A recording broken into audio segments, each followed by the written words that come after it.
伝説のピアニストショパンがよみがえる。今日のテーマはショパンだよ。ショパンはまあ説明しなくてもいいよね。19世紀の偉大なクラシック作曲家だよ。彼の名前をそのままスタイルに入れて、その効果を聞くのが今回の動画のテーマ。まずはショパンを選んだ理由を説明するよ。偉大な作曲家って他にもたくさんいるよね。今回の動画を作成する事前準備としてクラシック作曲家23人のスタイルを調べた。結果はかなり悲惨なものだったよ。まともな効果があったのは23人中4人。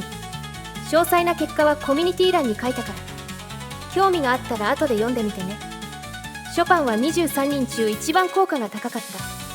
そして効果も面白いから今回のテーマにしたよ。それじゃ実例を聞いてみようか。 J-POP とアニメにショパンを混ぜるよ。ショパンが現代に転生したら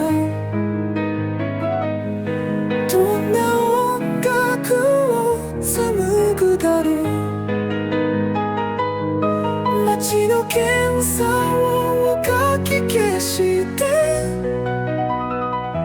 新しい世界を描くだろう。パンが現代に転生したらどんな音楽を紡ぐだろう。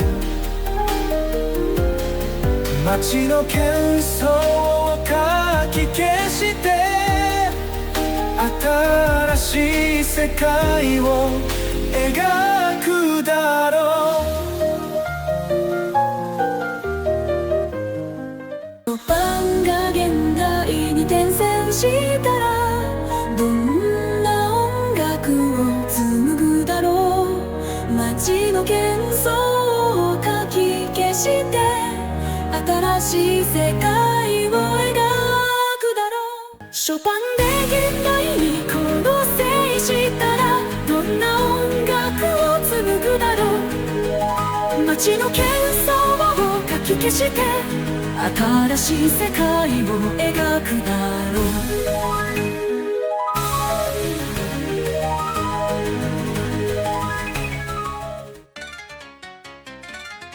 ショパンが持つ効果は非常に強い。実例を聞いて分かってくれたかな。ショパンは非常に強いピアノソロ効果を持つ。特に曲からドラムを消す効果が高いよ。またショパンは曲のメロディーに影響を与える。ショパン的な半音階を多用するようになるよ。半音階を説明するのは難しいな。演奏がショパンっぽくなるって感じ。それと曲中で速度が可変する効果もある。手拍子のリズムが一定にならないってこと。そして3拍子に近寄る効果もある。これは別の動画で紹介したワルツと同じ。ショパンの一番実用的な使い方は強力なピアノ系スタイルとして使うことかな。1の効果はどのピアノ系スタイルよりも強い。ピアノを非常に強めたいときは有効だよ。もう一つ面白い使い方は2のショパン風演奏を曲に入れる使い方。ショパンを入れつつ1の要素を消す。つまりピアノ以上に他の楽器の要素を強める。こうすると2の効果だけが残って他の楽器がショパン風の演奏になるんだ。動画の後半ではスタイルを工夫してショパンに別の楽器を演奏させてみるよ。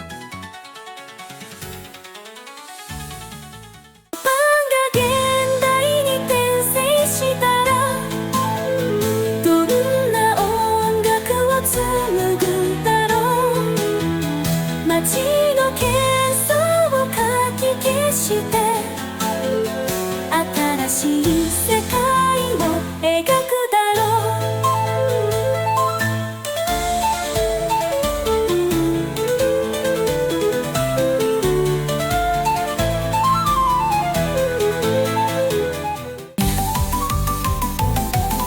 ショパンが現代に転生したら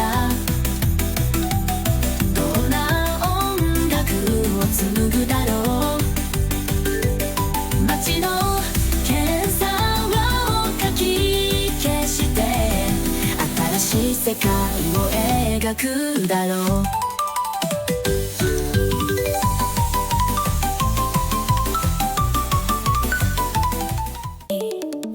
ショパンが現代に混成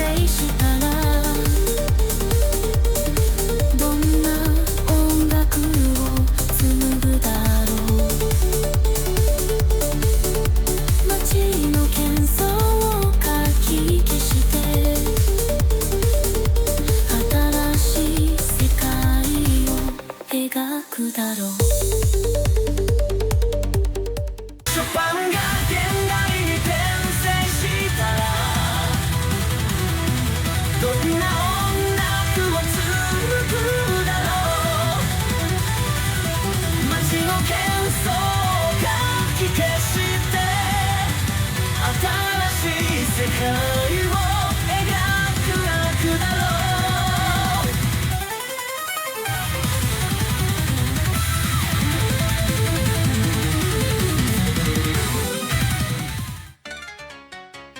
ショパンスタイルの効果を使って別の楽器をショパン風にしてみたよ。